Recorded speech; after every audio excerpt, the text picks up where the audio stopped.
നിങ്ങളുടെ favourite shows ഇനി ഒരിക്കലും മിസ്സാവില്ല. ഇപ്പോൾ C5 കാണും നിങ്ങളുടെ ഫേവറേറ്റ് ഷോസ് തികച്ചും സൗജന്യമായി. ഈ വീടിന് മുകളിൽ അപമാനത്തിന് തീ കത്തിച്ചിട്ടാ അന്നവൾ ഒളിച്ചോടി വിവാഹം കഴിച്ചത്. നീയും ഈ കല്യാണം മുടക്കാനായിട്ട് ഓടി നടന്നതല്ലേ? എന്നിട്ടിപ്പൊ നിനക്കെന്തു പറ്റി?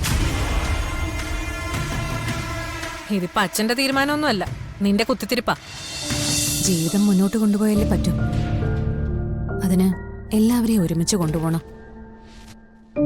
അച്ഛൻ സ്നേഹയെ തിരിച്ചു കൊണ്ടുവരണമെന്ന് പറഞ്ഞപ്പോ ഞാൻ കൂടെ നിന്നു. അല്ലാതെ ഇതിലെന്റെ കോൺട്രിബ്യൂഷൻസ് ഒന്നുമില്ല. ഇങ്ങനെ പറയാൻ ഈ ലോകത്തെ ഏട്ടത്തേക്ക് മാത്രമേ പറ്റൂ. ഇതുപോലൊരു ഏട്ടത്തിയമ്മയെ കിട്ടിയതാ എന്റെ ഭാഗ്യം. ഇനി ജീവിതം കൊണ്ട് തെളിയിക്കേണ്ടത് നിങ്ങളാ. എനിക്കറിയാം, എല്ലാവരുടെ മുൻപിൽ ഞാനിപ്പോ ഒരു വില്ലനാണ്. സാഹചര്യങ്ങൾ എന്നെ പല വഴിക്ക് കൊണ്ടുപോയിട്ടുണ്ട്, കുറെ തെറ്റുകളും ചെയ്തിട്ടുണ്ട്. പക്ഷേ ഇനി അങ്ങനൊന്നും ഉണ്ടാവില്ല. ധനുഷ് പറയുന്നതൊക്കെ ഞാൻ വിശ്വസിക്കുന്നു. പക്ഷേ അത് തെളിയിക്കേണ്ടത് പ്രവൃത്തിയിലൂടെയാ. അതിന് ധനുഷ് എനിക്കൊരു വാക്ക് തരണം. നെല്ലിശ്ശേരി വീടിനകത്തേക്ക് വരുന്ന ധനുഷ് ഇനി പഴയ ധനുഷായിരിക്കരുത്. സ്നേഹയുടെ ഭർത്താവായിട്ട് മാത്രമേ ധനുഷ് നെല്ലിശ്ശേരിയുടെ പടി ചവിട്ടാവൂ. എന്താ, സമ്മതമാണോ? ഞാൻ വാക്ക് തരുന്നു. സ്നേഹയുടെ ഭർത്താവായിട്ട് തന്നെയാ ഞാൻ നെല്ലിശ്ശേരിയിലോട്ട് വരുന്നത്. ആ സത്യസന്ധതയും ആത്മാർത്ഥതയും എന്റെ മരണം വരെ ഞാൻ കാണിക്കും.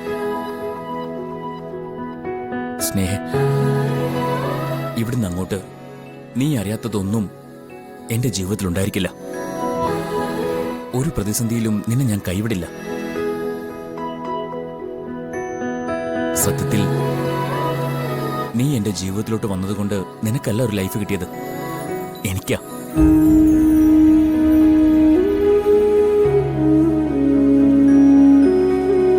ഇങ്ങനെ പരസ്പരം മനസ്സിലാക്കി ജീവിക്കുമ്പോഴാ കുടുംബജീവിതം സന്തോഷമാവുന്നത്.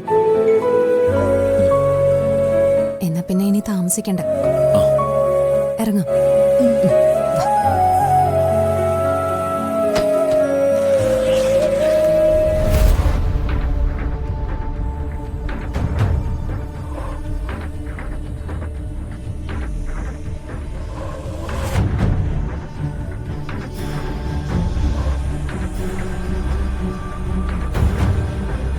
അച്ഛാ, അർച്ചനയുടെ വാക്ക് കേട്ട് അച്ഛൻ ഇങ്ങനൊന്നും ചെയ്തത് ശരിയായില്ല. അച്ഛനിപ്പോ തീരുമാനങ്ങൾ എടുക്കുന്നത് അർച്ചനയുടെ ഇഷ്ടത്തിനനുസരിച്ചാ. ആൺമക്കളുടെ ഇഷ്ടം കൂടി അച്ഛൻ നോക്കേണ്ടതല്ലേ? നന്ദേട്ടൻ പറഞ്ഞിട്ട് പോയത് അച്ഛനും കേട്ടതല്ലേ? അച്ഛന്റെ മൂത്ത മകനല്ലേ നന്ദേട്ടൻ? അദ്ദേഹം ഇവിടെ നിന്ന് ഇറങ്ങിപ്പോണെന്നാണോ അച്ഛന്റെ ആഗ്രഹം? എന്റെ എല്ലാ മക്കളും എന്നോടൊപ്പം ഉണ്ടാവണമെന്നാ എന്റെ ആഗ്രഹം. ഇനി അതിന് സാധിക്കുന്ന എനിക്ക് തോന്നുന്നില്ല. ധനുഷിനെ സ്നേഹ ഇവിടേക്ക് വിളിച്ചോണ്ട് വന്നാ പിന്നെ അച്ഛന്റെ ആൺമക്കൾ ഇവിടെ ഉണ്ടാവില്ല. അച്ഛാ, ഞാൻ പറയുന്നത് വേണ്ട.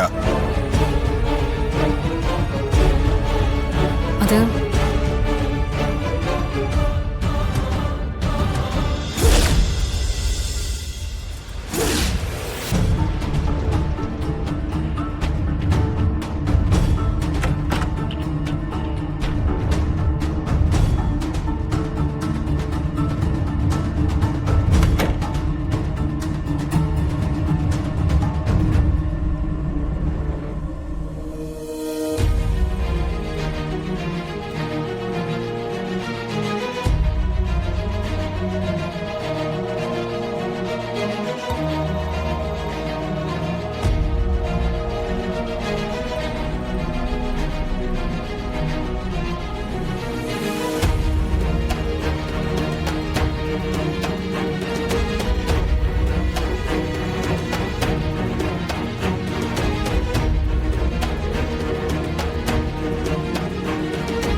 നിക്കേ.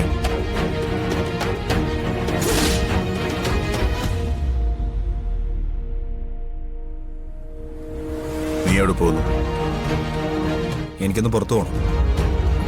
ഈ ചടങ്ങ് കഴിയാതെ നിങ്ങൾ എല്ലാവരും ചേർന്ന് ചടങ്ങ് ഗംഭീരാക്കിയാ മതി. ഞാനും നന്ദേട്ടനും പങ്കെടുക്കുന്നില്ല. എന്ന് നന്ദേട്ടൻ പറഞ്ഞോ? പറയേ മാത്രമല്ല, നന്ദേട്ടൻ എപ്പോഴും വീട്ടിൽ നിന്ന് പോവുകയും ചെയ്തു.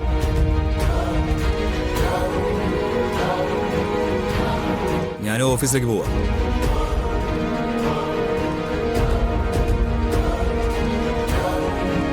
ഇഷ്ടമില്ലാത്തവർ ഇതിൽ പങ്കെടുക്കണമെന്നില്ല. പക്ഷേ എന്റെ തീരുമാനത്തിന് ഒരു മാറ്റവുമില്ല. അച്ഛന്റെ തീരുമാനം നടത്തേണ്ടെന്ന് ആരും പറഞ്ഞിട്ടില്ല. പക്ഷേ അതിന് ഞങ്ങളില്ല. അല്ലെങ്കിലും കുടുംബത്തിന് നാണക്കേടുണ്ടാക്കി ഓടിപ്പോയി ഇവിടെ തിരിച്ചുകൊണ്ടുവന്നതും അച്ഛൻ തന്നെയല്ലേ? അന്നും എല്ലാവരുടെ അഭിപ്രായം ഞാൻ ചോദിച്ചതാണ്. ഞങ്ങളുടെ അഭിപ്രായം നന്ദേട്ടനും ഞാനും അന്നേ പറഞ്ഞാണല്ലോ. എന്നിട്ടും അച്ഛൻ തീരുമാനം മാറ്റിയില്ലല്ലോ. ഇപ്പൊ എന്താ നിന്റെ പ്രശ്നം? എനിക്ക് ഒരു പ്രശ്നവുമില്ല.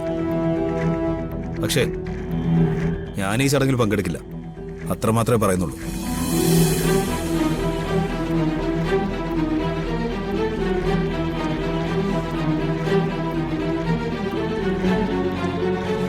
സച്ചി, ഇവൻ പറയുന്നത് നീ കേട്ടില്ലേ? എല്ലാവർക്കും അവരവരുടേതായ അഭിപ്രായ സ്വാതന്ത്ര്യം ഉണ്ടല്ലോ. ആരും ഒന്നിനെ നിർബന്ധിക്കാൻ പറ്റില്ല.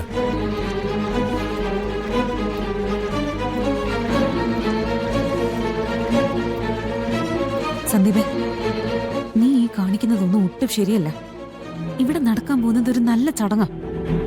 സ്വന്തം കൂടപ്പിറപ്പിനോട് ഇത്രയും വെറുപ്പൊന്നും പാടില്ല. നന്ദേട്ടന്റെയും സന്ദീപിന്റെയും തീരുമാനത്തില് ഒരു തെറ്റുമില്ല. ഇവര് കാരണം ഉണ്ടായ അപമാനമൊന്നും അത്ര പെട്ടെന്ന് മറക്കാനൊന്നും പറ്റില്ലല്ലോ. അവന്തിയേട്ടത്തി, എരുതിയിൽ എണ്ണ ഒഴിക്കാൻ നിൽക്കരുത്. എണ്ണയല്ലല്ലോ, പെട്രോൾ ഒഴിച്ചല്ലേ ഇവളീ വീട് കത്തിച്ചിട്ട് പോയത്. ഈ വീടിന് മുകളിൽ അപമാനത്തിന് തീ കത്തിച്ചിട്ടാ അന്നവൾ ഒളിച്ചോടി വിവാഹം കഴിച്ചത്. നീയും ഈ കല്യാണം മുടക്കാനായിട്ട് ഓടി നടന്നതല്ലേ? എന്നിട്ടിപ്പൊ നിനക്കെന്തു പറ്റി? ഇതിപ്പോ അച്ഛന്റെ തീരുമാനമൊന്നുമല്ല, നിന്റെ കുത്തിത്തിരിപ്പാ. ഇത് കാരണം നഷ്ടപ്പെടാൻ പോകുന്നതേ ഈ വീടിന്റെ സമാധാനമാ. ഈ വീടിന്റെ സമാധാനത്തിന് എന്തെങ്കിലും കുഴപ്പം വരുമെന്നൊന്നും എനിക്കറിയില്ല. പക്ഷെ ഏട്ടത്തിയുടെ സമാധാനത്തിന് എന്തെങ്കിലും കുഴപ്പം വരുമെങ്കിൽ അതിന് ഞങ്ങൾ ആരും ഉത്തരവാദികളല്ല. നിങ്ങൾ പറഞ്ഞത് ശരിയാ. ഇവരുടെ കല്യാണം നടക്കാതിരിക്കാൻ എന്നെ കൊണ്ട് കഴിയാവുന്നതൊക്കെ ഞാൻ പ്രവർത്തിച്ചിട്ടുണ്ട്. പക്ഷെ ഇവരൊരുമിച്ചൊരു ജീവിതം തുടങ്ങിക്കഴിഞ്ഞപ്പോൾ പിന്നെ അത് തകർക്കാൻ ഞാൻ നിന്നിട്ടില്ല. ഇവരൊരുമിച്ച് ജീവിക്കാൻ പാടില്ല എന്ന് ചിന്തിക്കാൻ മാത്രം ഏട്ടത്തിയുടെ മനസ്സിൽ വേറെന്തെങ്കിലും ആഗ്രഹമുണ്ടോ? അനാവശ്യം പറയരുത്. ഞാനങ്ങനെ പറഞ്ഞിട്ടില്ല. പറഞ്ഞില്ലെങ്കിലും ഏട്ടത്തിയുടെ മനസ്സിലിരിപ്പ് അതാണെന്ന് മുഖം കണ്ടാൽ അറിയാം. ഇതെന്റെ കുത്തിത്തിരിപ്പാണെന്ന് ഏട്ടത്തി എത്ര പറഞ്ഞാലും അച്ഛൻ തീരുമാനിച്ചത് ഈ വീട്ടിൽ നടത്തുക തന്നെ ചെയ്യും. അതിനി ആരൊക്കെ എതിർത്താലും. ഡൗൺലോഡ് ചെയ്യൂ C5 ആപ്പ്. കാണൂ എല്ലാ എപ്പിസോഡുകളും സൗജന്യമായി.